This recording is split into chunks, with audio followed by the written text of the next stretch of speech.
Bueno, seguimos aprendiendo muchas cosas más en nuestra lección número 2 sobre inocuidad en los alimentos y las bebidas. Les recuerdo que estamos en nuestro curso de manipulación de alimentos basado en la resolución 2674 del año 2013 realizado por la organización ACERCOP y el programa de formación laboral Labor School. Estamos iniciando en nuestra lección número 2 en cuanto al tema conceptual y hay un tema muy importante como lo son las enfermedades transmitidas por alimentos, que es uno de los efectos precisamente de la falta de inocuidad que pueda presentarse en el desarrollo de los procesos productivos de una empresa que prepare alimentos o que realice cualquier tipo de labor con los alimentos.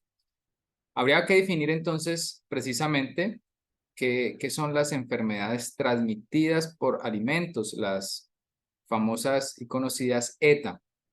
Dice entonces en esta definición que las enfermedades transmitidas por alimentos pueden generarse a partir de un alimento o de agua contaminada.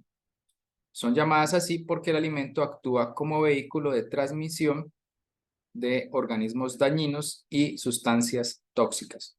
Encontramos entonces acá algo muy importante y es cuál es la causa de las enfermedades transmitidas por los alimentos.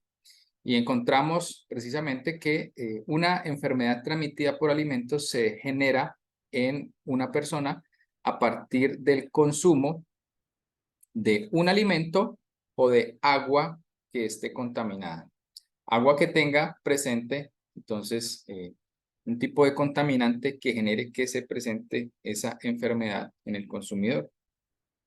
Y que lo que hace en este caso es que el alimento o la bebida en este caso actúa como un vehículo que lleva consigo a aquellos organismos o microorganismos que pueden ser dañinos y también sustancias tóxicas, como lo son algunas toxinas que pueden llevar consigo también los alimentos y que pueden haber sido desarrolladas por los mismos microorganismos.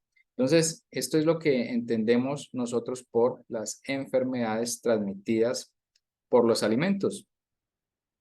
Ahora, ¿de qué manera se pueden manifestar esas enfermedades transmitidas por alimentos? Se pueden manifestar a través de infecciones, como lo observamos aquí en nuestra pantalla, que en este caso es el resultante de la ingestión de alimentos que contienen microorganismos perjudiciales que estén vivos. Si hay aquellos microorganismos que se consideran como perjudiciales o patógenos cuando están presentes en los alimentos, además de esto, pues con la condición de estar vivos, lo que resulta de este consumo de alimentos con estos microorganismos es que se genera una infección en el consumidor.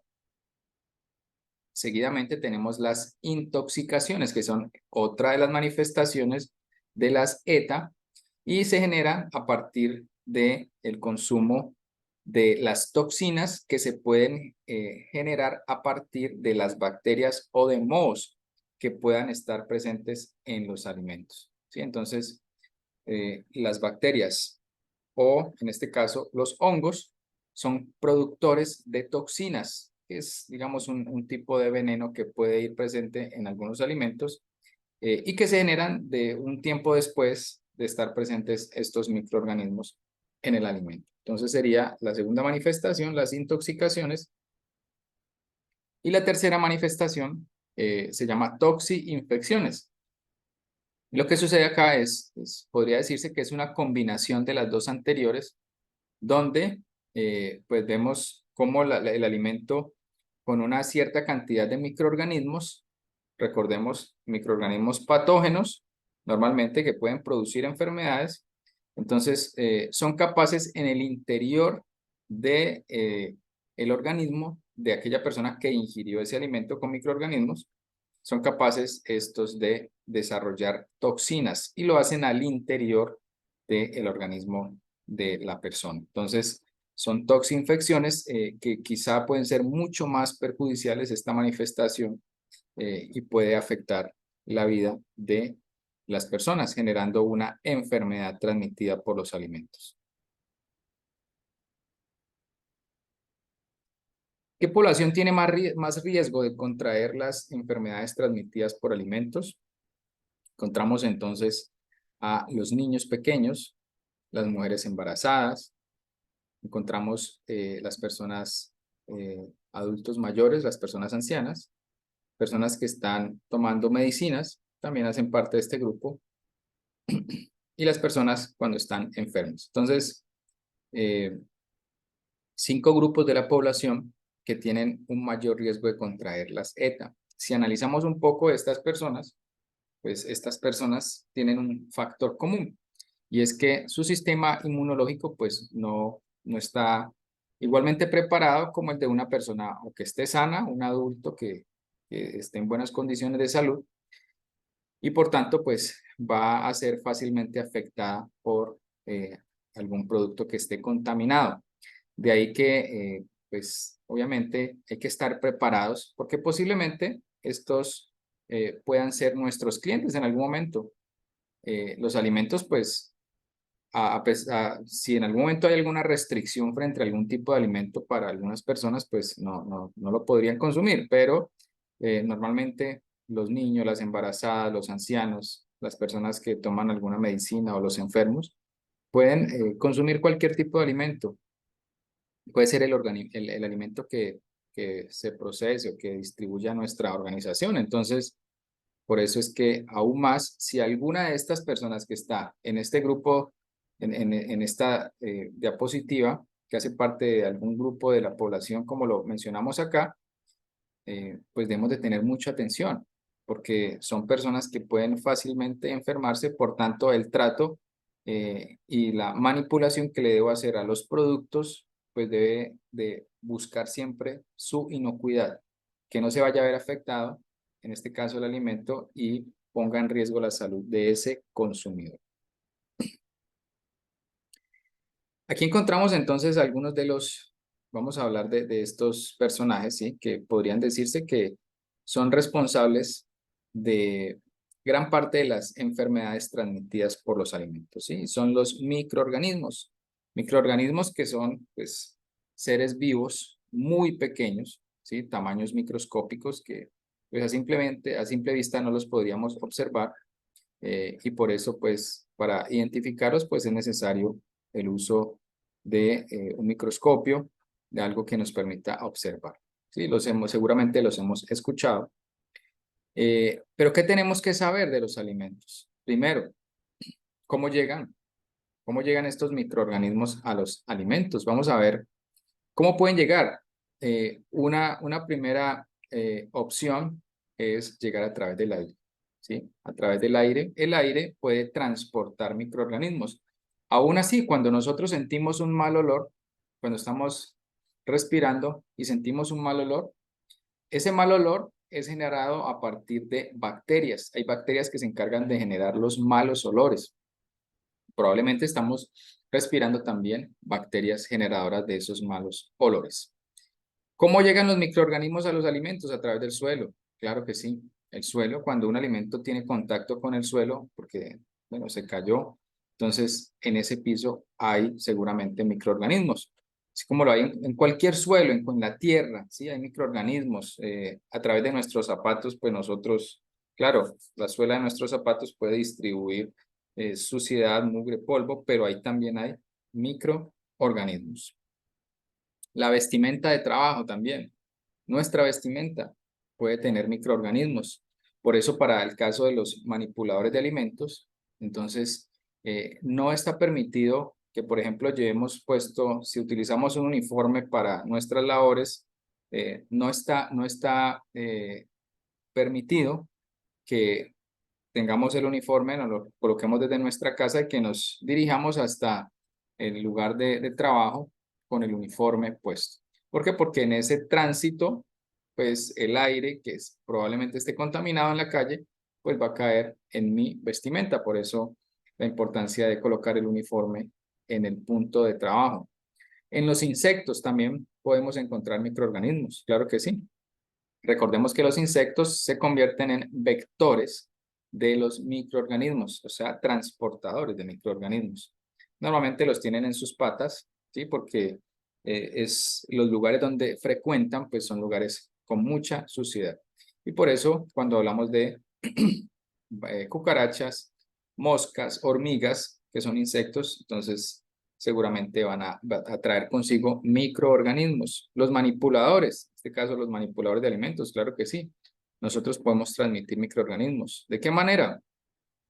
Decíamos ahorita, a través de la ropa, pero no solamente a través de la ropa, a través de nuestras manos también. Si no tenemos una buena higiene en nuestras manos, entonces podemos transmitir microorganismos. De nuestro cuerpo humano hay un lugar donde hay mucha concentración de microorganismos y que por tanto ese lugar requiere una muy buena higiene, y en este caso es la boca. La boca es un lugar que puede contener muchos microorganismos y por tanto debemos de tener una buena higiene bucal, que se traduce en ¿qué? Utilizar la seda dental, el buen cepillado y finalizar siempre entonces con el enjuague bucal.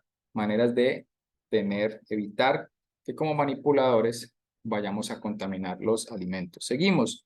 Los utensilios y herramientas de trabajo, claro que sí. Aquí vamos a encontrar que si no se hace una buena limpieza y desinfección en nuestros utensilios y herramientas de trabajo, equipos de trabajo, pues estos van a contaminar los alimentos seguidamente. El agua, fundamental. Sin agua potable no se pueden producir alimentos, no se pueden preparar, no se pueden incluso pues los lugares donde se encuentren almacenados. ¿Sí? El agua es fundamental para los procesos productivos, pero también para mantener la higiene en los lugares, importante para poder limpiar y desinfectar. En los animales, claro que sí, puede haber presencia de microorganismos, ¿sí? Roedores, los roedores que normalmente están ubicados en desagües, en drenajes, también en techos, en lugares donde hay mucha suciedad. Entonces, estos animales también pueden traer consigo y son vectores también de esa manera los conocemos también. No solamente los roedores, también pues hay algunos lugares en los que tienen mascotas, ¿sí? Y dejan algunas veces que las mascotas ingresen a las áreas de preparación. Hay que tener mucho cuidado con las mascotas porque también se pueden convertir en un foco de contaminación. Y por último encontramos la basura, o pues digamos ese es el nombre común, el nombre que se utiliza normalmente, pero a la basura se le denomina los residuos sólidos. Los residuos sólidos que se generan, en este caso, en las organizaciones, en las empresas donde se procesa con alimentos, ¿sí? Y bueno, en todo lugar se generan obviamente residuos sólidos. En el momento en Colombia existe una normatividad que nos ayuda a clasificar, en este caso, los desechos sólidos, ¿sí? Tenemos entonces ahora un código de colores donde el blanco es donde se debe depositar todo lo reciclable, donde el color verde es donde se debe depositar todo lo que son residuos orgánicos y el color negro, en este caso, donde se deben depositar pues todos aquellos desechos que tienen mucha suciedad y que no fueron reciclados, pero que es sucio, ¿sí? El polvo, bueno, una cantidad de cosas que pueden ir allí. Entonces, estas son las maneras a través de las cuales llegan los microorganismos a los alimentos. Sigamos por acá. ¿Cómo se clasifican los microorganismos? Bueno, hay 4 grupos entre los cuales se pueden clasificar los microorganismos. ¿Sí? Encontramos entonces las bacterias, encontramos los hongos, ¿sí? Y los hongos pues que los hay de 2 tipos, hay mohos y levaduras, ¿sí? Encontramos los virus y encontramos los parásitos. De entrada, mucha gente tiene un mal concepto de los microorganismos y cree que todos los microorganismos son malos, pero precisamente pues, es algo que tenemos que aclarar. No todos los microorganismos son malos. Hay microorganismos que tienen efectos positivos e incluso nos ayudan a nosotros, ¿sí? En la elaboración de alimentos. Por ejemplo, hay unas bacterias conocidas como lactobacillus, que son las encargadas de producir el yogur o el kumis, ¿sí? A través de una fermentación en la leche queda como resultante producto denominado yogur y otro que se denomina kumis para ese caso. Los hongos también entonces tienen una utilización. Hay unas levaduras. Hay unos tipos de levaduras que se utilizan, por ejemplo, para la industria panificadora, ¿sí? Para todas las tortas, para el pan, para que el producto pueda crecer. Ese es un efecto de la levadura. Pero también la levadura se utiliza aún para la fabricación de bebidas alcohólicas a partir de la fermentación que genera la levadura en algún componente. Entonces se genera una fermentación alcohólica y quedan como resultantes o la cerveza o los vinos, por ejemplo. También encontramos a los virus. Alguien podría decir, pero qué bueno se puede sacar de los virus. Bueno, pues algo tan básico como las mismas vacunas. Las vacunas provienen en su gran mayoría, obviamente, de los virus. Hay que analizar el mismo virus y de ese mismo virus se puede generar la vacuna para atacar. Lo vimos con el COVID-19. Y los parásitos aún pues también generan efectos positivos si ellos digamos que de alguna manera nos ayudan en nuestro tracto digestivo a limpiar aquellos desperdicios que no pueden ser fácilmente eliminados. No podríamos decir que todos son malos, aclaramos esto, pero hablemos de los microorganismos en este caso. Vamos a hablar de los microorganismos cuando pues actúan como contaminantes microbianos, ¿sí? Entonces, cuando los microorganismos son contaminantes, pueden generar pues dos tipos de efectos. Uno, que causen deterioro en los alimentos. Entonces hay unos microorganismos que los deterioran, es decir, uno a simple vista puede ver que el alimento está deteriorado. Por ejemplo, sucede para el caso de los mohos y algunas bacterias. Algunas veces podemos ver que hay moho en un alimento. Le cambia, por ejemplo, el color. Hay colores verdes, hay colores blancos, bueno, dependiendo del tipo de hongo, de moho. Algunas veces ustedes han visto seguramente productos que tienen un hongo de color rosado. ¿Sí? Por ejemplo, eso es una levadura. O ustedes, por ejemplo, han visto que hay algunas bacterias que también pueden generar un daño en los alimentos, ¿sí? En la apariencia, en el olor y en el sabor. Por ejemplo, sucede en algunas sopas, por ejemplo, en algunos caldos, si se quedan por fuera durante mucho tiempo, se dañan, pues se comienza a generar como una espuma. Eso es, digamos, fabricado a partir de las bacterias. Se puede decir que normalmente no causan enfermedades, pero recordemos que los hongos y de las bacterias también se pueden producir las toxinas, entonces por eso no tendríamos por qué estar pues muy tranquilos.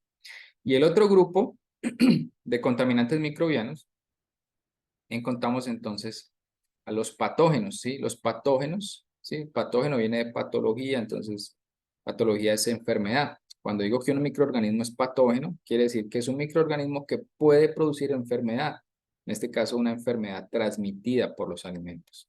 ¿Qué tipos de microorganismos pueden generar o se pueden considerar como patógenos? Entonces podemos encontrar a las bacterias, los virus y los parásitos. Lo más riesgoso de ellos es que no se pueden ver, no los podemos oler ni saborear y pueden causar enfermedades transmitidas por alimentos. Algo pues bastante preocupante. ¿Qué son las bacterias? Bueno, microorganismos que se pueden transmitir, hablemos un poco de ellas, por los alimentos, ¿sí? Lo hemos estado hablando a través del agua, a través de los seres humanos, recordemos, nosotros podemos, cuando vamos al baño, por ejemplo, no nos lavamos bien las manos, pueden quedar bacterias en nuestras manos. Y si vamos a procesar alimentos, luego se las podemos transmitir si no tuvimos un buen lavado. Por tanto, hay que tener mucho cuidado, ¿sí?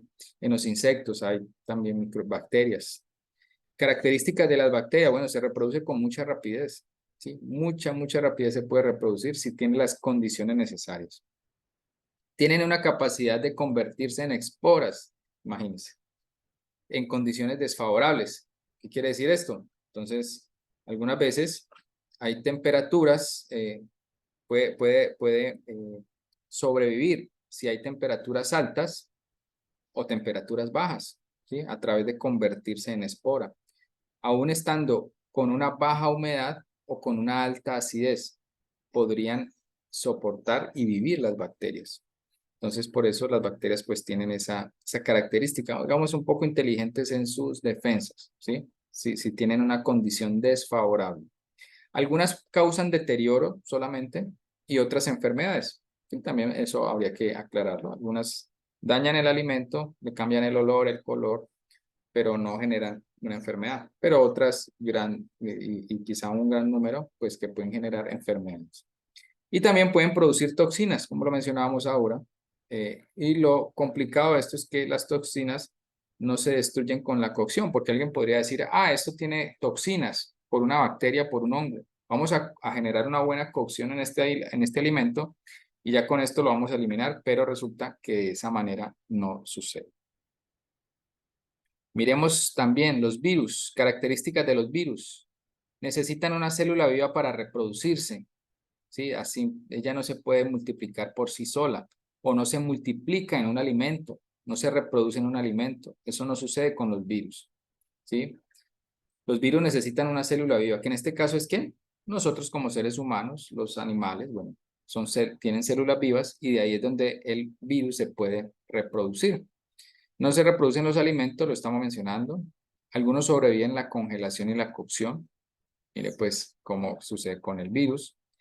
¿Cómo se transmiten los virus? De persona a persona, lo vimos con el COVID, de la persona al alimento, de la persona a la superficie, por eso hay que tener mucho cuidado, ¿sí? Y un factor que influye demasiado en que los virus se puedan transmitir es la falta de higiene. Durante la pandemia, muchos aprendimos a tener un correcto lavado de manos y hacerlo constantemente. Lastimosamente, después de la pandemia, un tiempo después, como lo estamos viviendo ahora, a muchos se les olvidó que había que lavarse las manos. Y pues obviamente esto es un gran problema porque permite que las infecciones puedan continuar.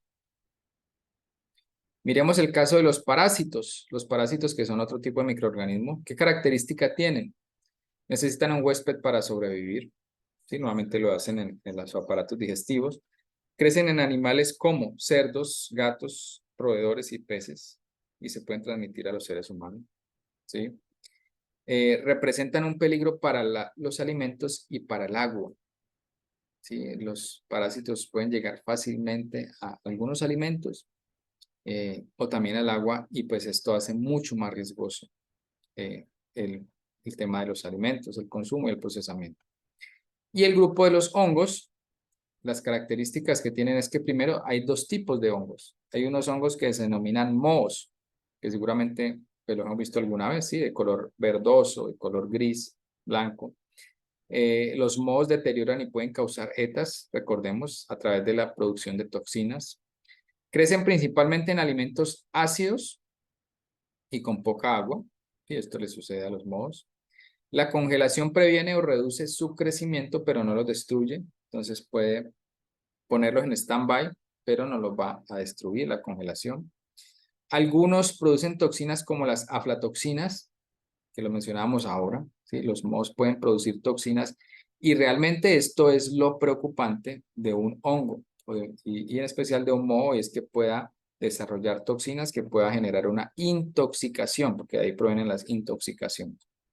El calor puede destruir los mohos, pero no destruye las toxinas. Bueno, lo decíamos ahorita cuando hablamos de las toxinas en las bacterias. Y las levaduras, que son el otro tipo de hongo, causan deterioro rápido en los alimentos, y eso pasa con la levadura. El deterioro produce olor y sabor a alcohol, ¿sí? Porque esto hace parte de la misma fermentación de la levadura. Pueden aparecer como una mucosidad rosada o pueden formar burbujas, ¿sí? Maneras en las que se puede evidenciar la presencia de mohos, de levaduras, perdón, y crecen bien en alimentos ácidos y con poca actividad de agua, en este caso las saleas. Bueno, estas características de los microorganismos, de las bacterias, los virus, los parásitos y los hongos. Ahora miremos que los microorganismos tienen unas condiciones para el crecimiento. ¿Cuál es esa condición? Bueno, la primera condición para que ellos puedan crecer es la comida y las proteínas. en este caso proteínas y carbohidratos. Aclarar también, los únicos que se reproducen en las proteínas y carbohidratos, es decir, en la comida, son los hongos, son las bacterias y son los parásitos. En los virus no se pueden reproducir en la comida, recuerden eso. Lo único que utilizan los virus a la comida es como medio de transporte, pero esto exceptúa a los virus, no se pueden reproducir en los alimentos. ¿Sí? Recuerda que los virus se reproducen en el mismo organismo vivo, o en este caso la persona o el animal. La acidez es importante también para el microorganismo. pH entre 4,5 a 7,5 le favorecen su crecimiento a este personaje. El tiempo, se dice que después de un tiempo de 4 horas de un alimento estar expuesto a contaminación, a reproducción, a descomposición, podría llegar a generar una enfermedad transmitida por los alimentos. El oxígeno también le sirve a los microorganismos, ¿sí?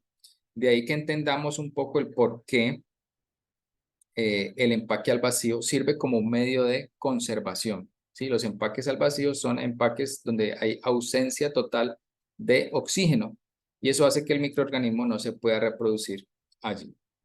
La humedad es por encima de 0,85, entonces le favorecen el crecimiento a estos personajes. Alimentos secos no se pueden ver afectados muy fácilmente por los microorganismos. La temperatura entre 5 grados a 57 grados Celsius, entonces es la temperatura que les favorece a ellos. Vamos a verlo más adelante. Y encontramos pues que estas características aplican tanto para las bacterias, los hongos y los parásitos, y se exceptúan de aquí a los virus, porque los virus no se reproducen en la comida, ¿sí? No se reproducen en la comida como lo vemos acá. Y miramos un poco más, reforzando el tema de la temperatura, miremos este termómetro. Por debajo de 5 grados Celsius, donde encontramos las temperaturas de refrigeración, que pueden estar en promedio en 3 grados Celsius, y donde encontramos la temperatura óptima de congelación, que es menos 18 grados Celsius.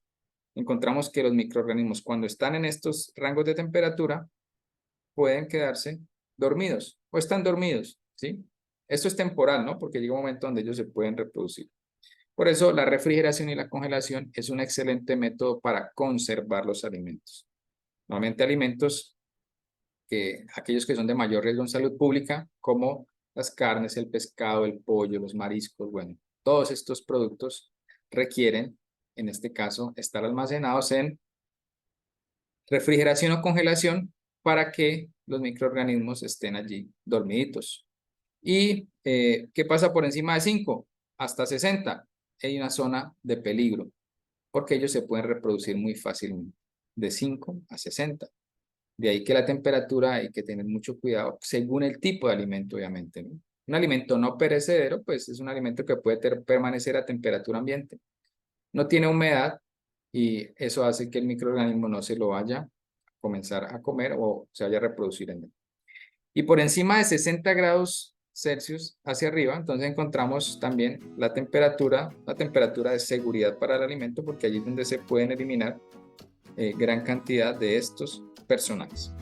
Entonces, conceptos básicos sobre las enfermedades transmitidas por alimentos que seguramente pues son muy importantes para el desarrollo de nuestras labores. Les agradecemos. Entonces, seguimos en nuestra lección número 2 sobre inocuidad en los alimentos y las bebidas.